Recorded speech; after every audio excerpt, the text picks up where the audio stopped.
के तरफ यहाँ देख सकते हैं, यहाँ 3 से 4 डीएफएस के व्हीकल्स है जो डिप्लॉयड है। डीएफएस स्क्वाड है, दिल्ली पुलिस ऑफिशियल्स है और ये पूरा एरिया कंप्लीटली बैरिकेडेड है। इसके अलावा अगर मैं अपने कैमरा पर्सन हिमांशु को रिक्वेस्ट करूँ पीछे की तरफ दिखाए तो काफ़ी सारे एम्बुलेंसेज भी यहाँ तैनात हैं। यहाँ 8 से 10 एम्बुलेंसेज है पीछे की तरफ। हम आगे की तरफ आपको सारा जो क्राइम सीन था, जहां ब्लास्ट हुआ था, जहां एक्सप्लोजन हुआ था, वो हम दिखा रहे हैं। इसके अलावा यहाँ आप देख सकते हैं पीछे की तरफ एम्बुलेंसेज काफ़ी ज़्यादा तैनात है और यहाँ ये पूरा एरिया कॉर्डन ऑफ किया गया है।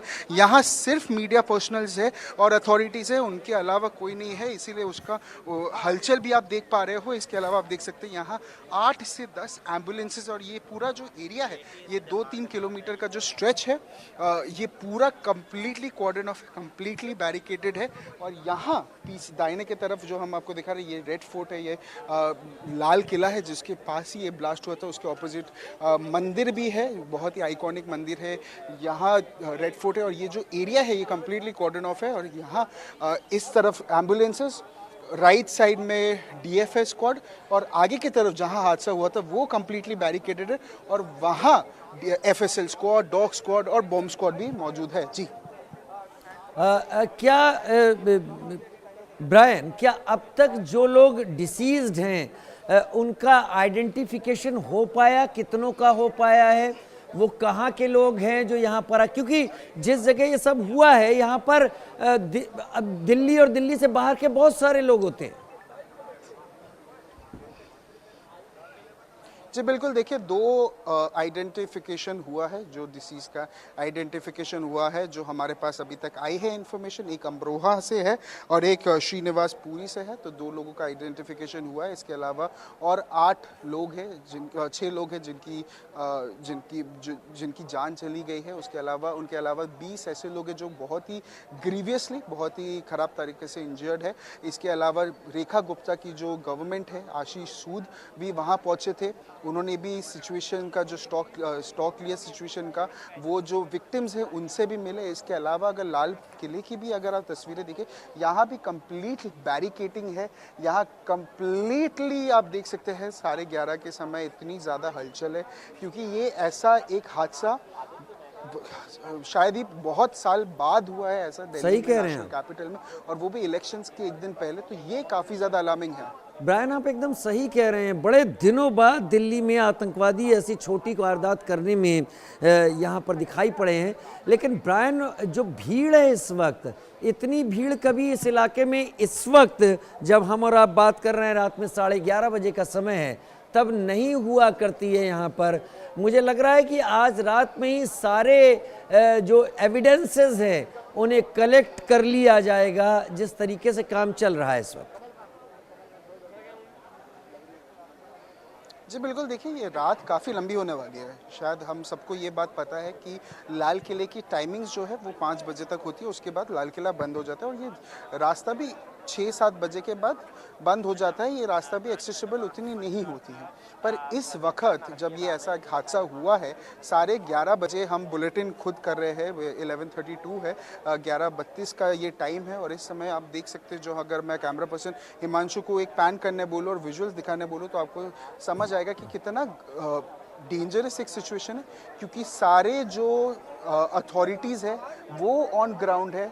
होम मिनिस्टर से लेके Delhi home minister, Delhi chief minister, Delhi health minister, सारे जो सेंट्रल अथॉरिटीज़ है, अगर सीपी दिल्ली पुलिस कमिश्नर की बात करें, हायर अथॉरिटीज़ की बात करें, एनएसजी टीम की बात करें, एफएसएल टीम की बात करें, एनआईए स्क्वाड की बात करें, सारे जो हायर अथॉरिटीज़ है वो अभी इस वक्त ऑन ग्राउंड है। सारे जो अथॉरिटीज़ ऑन ग्राउंड है ये समझने के लिए कि एक्चुअली क्या हुआ था, क्या रीज़न था, क्या एग्जैक्ट डेटा है, एग्जैक्ट नंबर है, इन्वेस्टिगेशन में क्या लीड होती है। क्योंकि अभी सारा रात जो स्क्वाड है, जो सारे अथॉरिटीज़ हैं वो एविडेंस लेने बैठे हैं। फोरेंसिक टीम आई है, सारे जो प्रॉपर सीसीटीवी फुटेजेस चेक किया जाएगा, आइडेंटिफिकेशन हुई है गाड़ियों की, गाड़ियों का आरसी नंबर बाहर आया है। इसके अलावा जो सारे डिटेल्स है उसकी भी छानबीन की जा रही है, उसकी भी अथॉरिटीज़ जांच पड़ताल कर रही है कि जो मेन मोटिव समझ में आए,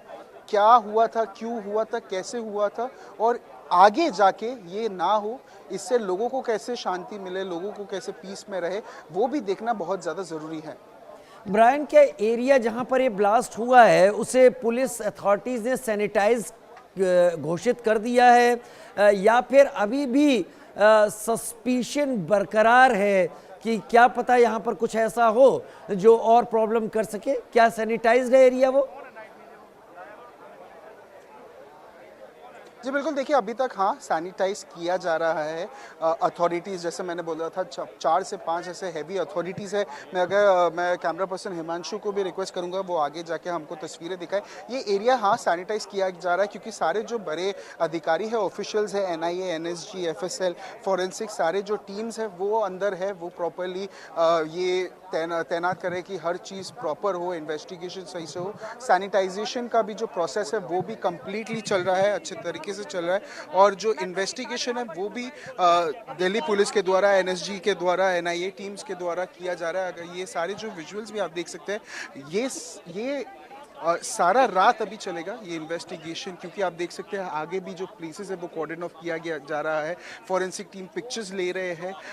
उसके अलावा जो सारे डिटेल्स है, जो सारे मॉलिक्यूलर ऑब्जेक्ट्स है, जो सारी डिटेल्स ले जा सकता है, सारा कुछ इंफॉर्मेशन लिया जा रहा है। और ये सब दिल्ली पुलिस सारे अथॉरिटीज़ के द्वारा किया जा रहा है। आप देख सकते हैं वहाँ फ्लैश लाइट्स भी लगे हैं ताकि प्रॉपरली सारे जो एविडेंसेस है वो लिया जा सके। डॉग स्क्वाड भी आगे मौजूद है ताकि स्निफर डॉग्स है, ताकि जो प्रॉपर अगर कुछ छूट जाता है पुलिस से तो वो डॉग स्क्वाड स्निफ करके निकाल ले। जो सारे इम्पोर्टेंट माइन्यूट डिटेल्स है, माइन्यूट सारे ऑब्जेक्ट्स है, उनको भी प्रॉपरली निकाला जाए। तो शाम से ही अभी तक और आगे आने वाले घंटों में भी ये रात भी काफ़ी ज़्यादा क्रूशल होगी सबके लिए, क्योंकि ये रात ही एविडेंस कलेक्शन के लिए सबसे ज़्यादा इम्पॉर्टेंट होगा। क्योंकि इस समय एविडेंसेस कलेक्ट करके प्रॉपर इन्वेस्टिगेशन करना अथॉरिटीज़ के लिए काफ़ी ज़्यादा ज़रूरी है, क्योंकि क्लैरिटी मिलना भी अथॉरिटीज़ के लिए काफ़ी ज़्यादा ज़रूरी है, क्योंकि अभी तक कोई प्रॉपर क्लैरिटी नहीं आ पाई है अथॉरिटीज़ के द्वारा। तो इसीलिए सारा जो इन्वेस्टिगेशन है वो अथॉरिटीज़ के द्वारा चल रही है। जी अच्छा ब्रायन, इस पूरे इंसिडेंट को, इस अटैक को मैं अभी इसे टेररिस्ट अटैक का नाम अभी नहीं दूंगा, क्योंकि देश के गृह मंत्री, होम मिनिस्टर ने कहा है कि हम थोड़ा और वक्त ले लें, चीज़ों को और ज़ीरो इन कर लें, तब ज़्यादा इस बारे में बोलेंगे।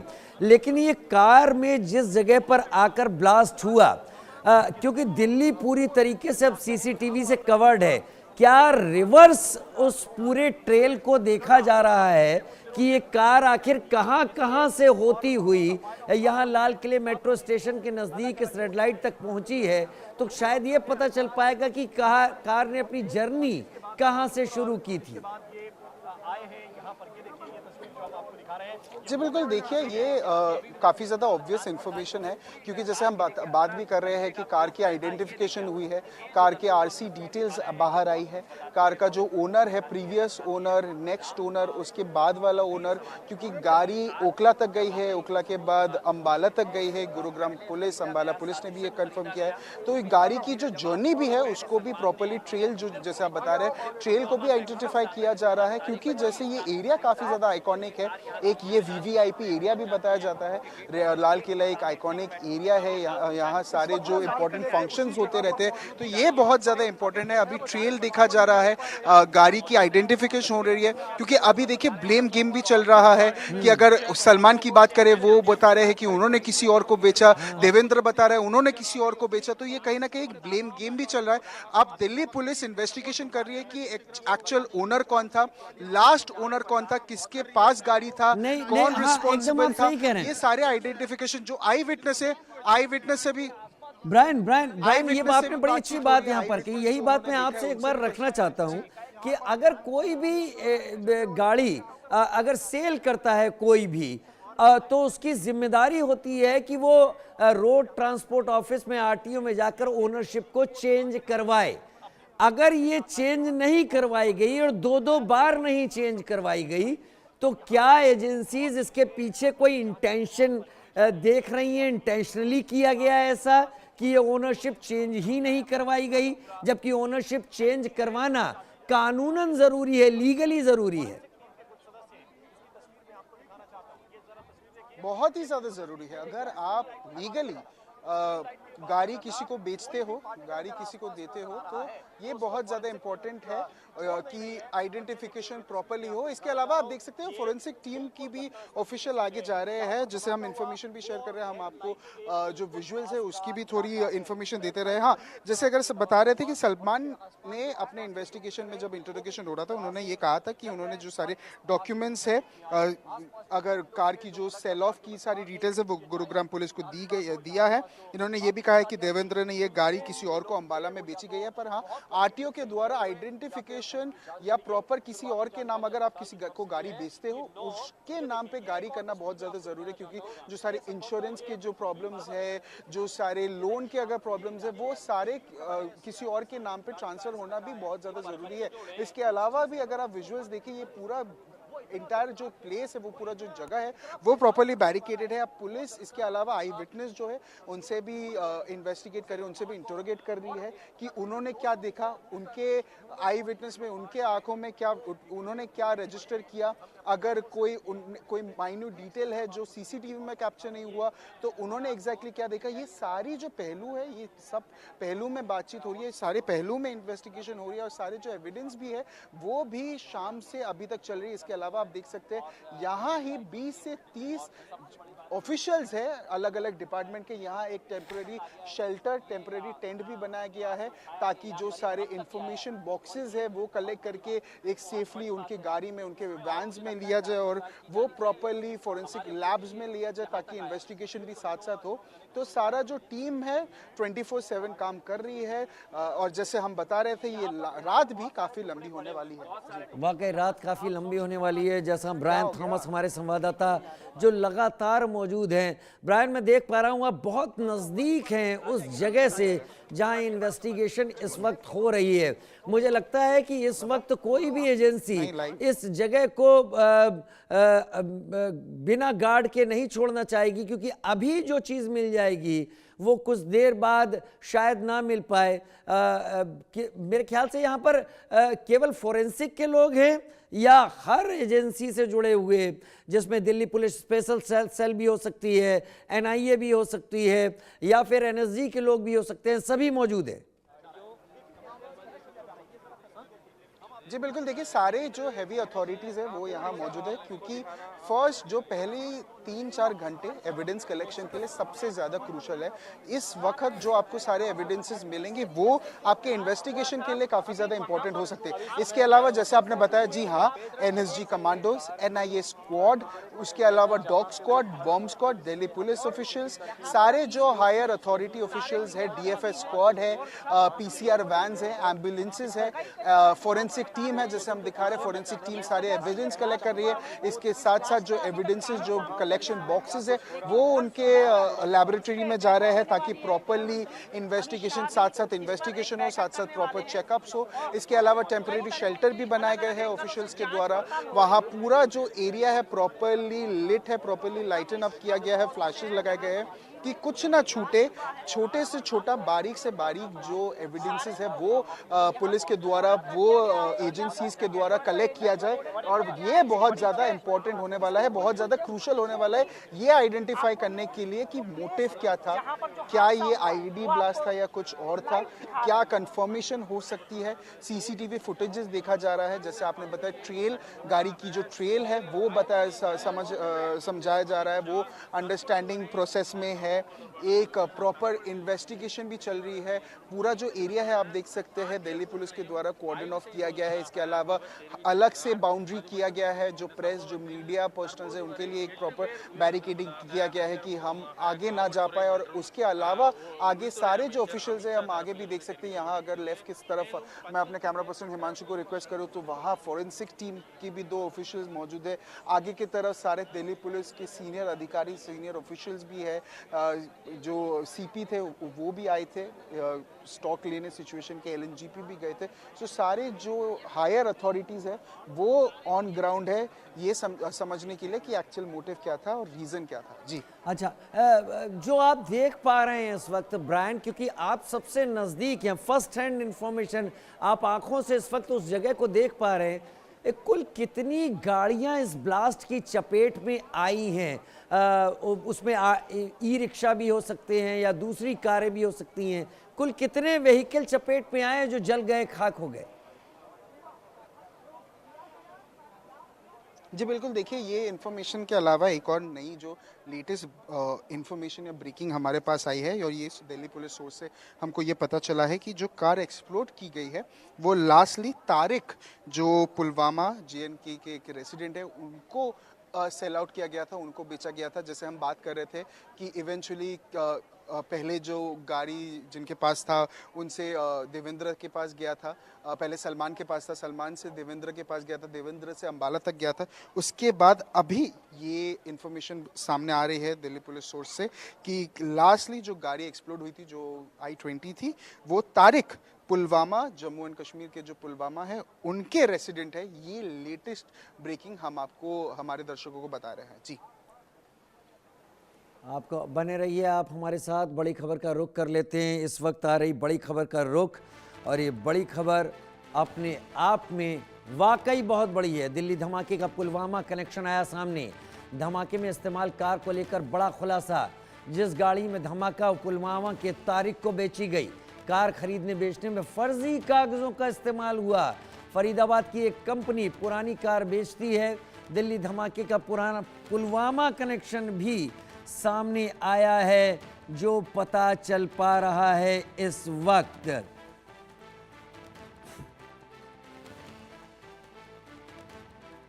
बड़ी खबर आपके टीवी स्क्रीन पर, इस वक्त की बड़ी खबर। जिस गाड़ी में धमाका हुआ वो पुलवामा के तारिक को बेची गई थी।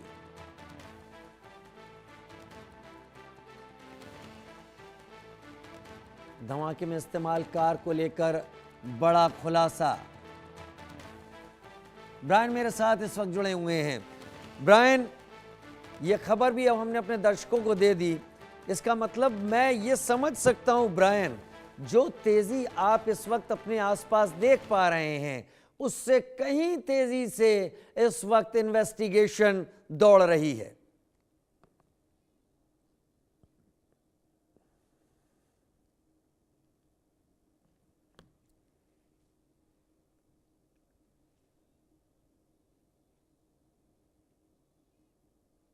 जो ट्रेल है, पहले किसने गाड़ी खरीदा, सलमान ने पहले गाड़ी खरीदा, फिर उसके बाद देवेंद्र को बेचा गया, फिर देवेंद्र ने किसी और को अंबाला में बेचा गया। लास्टली ये कंफर्मेशन आई है जो हमने ब्रेक किया ये इन्फॉर्मेशन, और ये सबसे बड़ी खबर है अभी के लिए कि ये जो गाड़ी एक्सप्लोड की गई थी, जो I-20 थी, वो इवेंचुअली तारिक को बेचा गया था, जो कि पुलवामा के रेसिडेंट है जम्मू एंड कश्मीर में। तो आप देख सकते हैं कहीं ना कहीं दिल्ली का ब्लास्ट पुलवामा, जो जम्मू एंड कश्मीर की तरफ से पूरा जो एक कनेक्शन, कहीं ना कहीं जो डॉट्स है, वो जितना इन्वेस्टिगेशन बढ़ रहा है, जितने तेज़ी से इन्वेस्टिगेशन चल रहा है, जो आइडेंटिटीज़ रिवील हो रही है, सारे जो डॉट्स है आपस में मिल रहे हैं। और अभी एक जम्मू कश्मीर का भी कनेक्शन, पुलवामा का भी कनेक्शन सामने आया है कि इवेंचुअली तारिक को ये गाड़ी बेची गई थी। और ये गाड़ी की अगर बात करिए, मोहम्मद सलमान ने ये गाड़ी दिल्ली के रेसिडेंट को बेचा था, जो शांति नगर में, गुरुग्राम में रहते थे। फिर सलमान ने ही शांति नगर में मूव किया था, एक रेंटेड अपार्टमेंट में रहता था 2016 से 17 के बीच में। उसके बाद देवेंद्र को ये गाड़ी बेची गई थी, और लास्टली जिसके पास जो गाड़ी रजिस्टर्ड है वो तारिक के नाम से आ रहा है, जो पुलवामा के रेसिडेंट है, पुलवामा में रहते हैं। जी, जो पुलवामा के रेजिडेंट हैं, पुलवामा में रहते हैं। अब ये तारिक कौन है, और तारिक के पास एक गाड़ी थी, तो मोहम्मद सलमान का नाम कागज़ों में क्यों निकल कर सामने आ रहा था? क्या तारिक बिना किसी कागज़ के इस गाड़ी को चला रहे थे? क्या तारिक के पास इसके लीगल अथॉरिटी थी ही नहीं इस गाड़ी की?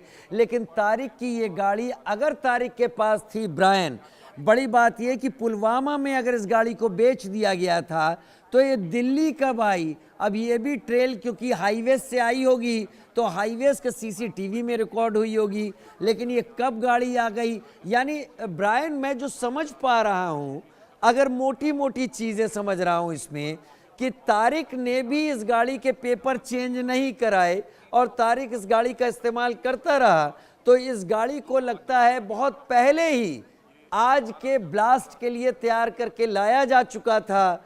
बस आज जब ये सारी चीज़ें हुई, जब जम्मू कश्मीर पुलिस और हरियाणा पुलिस ने ये कंसाइनमेंट, ये अमोनियम नाइट्रेट, ये 3000 किलो के करीब का विस्फोटक पकड़ा, उसके बाद ये सारी चीज़ें जल्दबाजी में हुई। ब्रायन, जी बिल्कुल, देखिए हाँ, ये एक्चुअली ये फैक्ट है कि जो सारे इन्फॉर्मेशन भी हम टीवी टेलीविज़न स्क्रीन में ब्रेक कर रहे हैं, ये इन्फॉर्मेशन भी काफ़ी ज़्यादा इंपॉर्टेंट है कि जो कनेक्शन, पुलवामा कनेक्शन कैसे आया। तारिक को अगर गाड़ी लास्ट में बेची गई थी, पर गाड़ी की आरसी में मोहम्मद सलमान का नाम क्यों है? जब तारिक के पास इतने सालों से अगर गाड़ी थी तो उन्होंने अपने नाम में रजिस्ट्रेशन गाड़ी क्यों नहीं की? गाड़ी पुलवामा से यहाँ कैसे आई? ट्रेल कैसी है? हाईवे में कैसे रजिस्टर? ब्रायन, इस वक्त बड़ी खबर आ रही है। प्रधानमंत्री नरेंद्र मोदी का पोस्ट दिल्ली धमाके पर, पीएम ने धमाके पर दुख जताया। बहुत बड़ी खबर इस वक्त की। गृह मंत्री से बात की, हालात की समीक्षा की। प्रधानमंत्री नरेंद्र मोदी ने मृतकों के परिवारों के प्रति संवेदना जताई, घायलों के जल्द स्वस्थ होने की कामना की। दिल्ली धमाके पर प्रधानमंत्री मोदी का पोस्ट।